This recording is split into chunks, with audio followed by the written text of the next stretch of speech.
araka ny lovatsofiny dia miravavy ity nosolonjo ity ary nifindra aty amin'ny tapany avaratry Madagasikara noho ny Iranjanahary fa ny ravaviny dia mbola amin'ny toerana izay nialany ka tagny talohany taona 1700 tagny hoany no niandohany hoy Andriana Jo Saida. Ka araka tantarana perky dadalahy teo voanoana nosolonjo tagny rogno nisy izy bongo aroe miravavy zo aroe miravavy araiky mbala nosolonjo amy dady moasy dady tsantogno rafy ato dady tsantogno rafy io ao irogno ato to inosy io tamy andro taloha araka zay fagnazavandry dadilahy avy eo amizay nafindran'ny Zagnahary izy navy eto ka araiky io mbola hoe nosolonjo agnaran'izo nosolonjo koa agnarana araiky agny samby mitondra agnarana nosolonjo ro satria fa bongo aroe miravavy ro taloha. Amin'ny matoerana saropady sy masigny azy dia misy ny fombafomba tsy maintsy arahina, misy ihany koa ny zavatra fady na tsy azo atao eto amin'ny nosolonjo.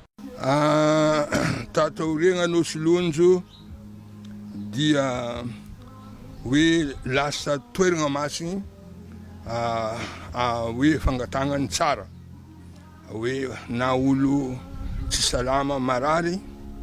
mengo ary mangataka mba ho salama dia mahazo fahasalamana,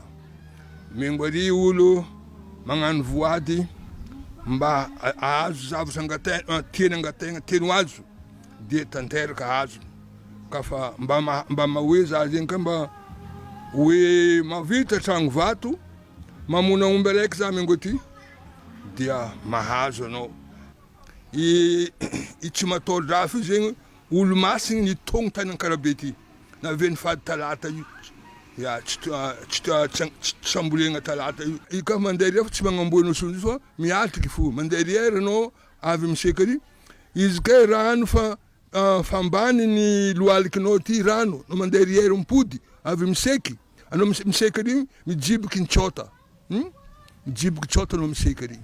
anao amizay mandeha riera anao mandeha riera io ka fambany ny loalikinao ty rano samborinao rano atsipinao magnano hoe azo anjara za ho anao miherigny amizay anao miatery ny fatrasy nosolonjo ary ratsy ihany koa ny lalana mankany ka angatany Andriana Saida Jo amin'ny mpitondra fanjakana ny anamboarana azy ho fanomezan-kasina ny kolotsaina malagasy mba mangetaheta zahay mba amboarigny lalagna mengo ary satria manahiragna satria fa maro be olo mba voavonjony olo tsy salama janga mandeha ary mba afaka fahasaragnana anazy afaka jalinany afaka aretikinany mitovitovy hoe l'hôpitaly fo ka mba tokony mba amboarigny amboka ataony lalagna jiaby io lalagna mandeha nosolonjo ry mba tsy hanahiragna le olo mandeha ry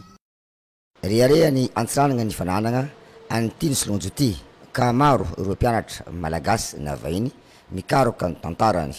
izay misintona avatrany ny vahiny hitsidika azy eo ihany koa ny toerana misy azy izay iodinany ranomasina ka manendrika sy misintona amizay akantony izay.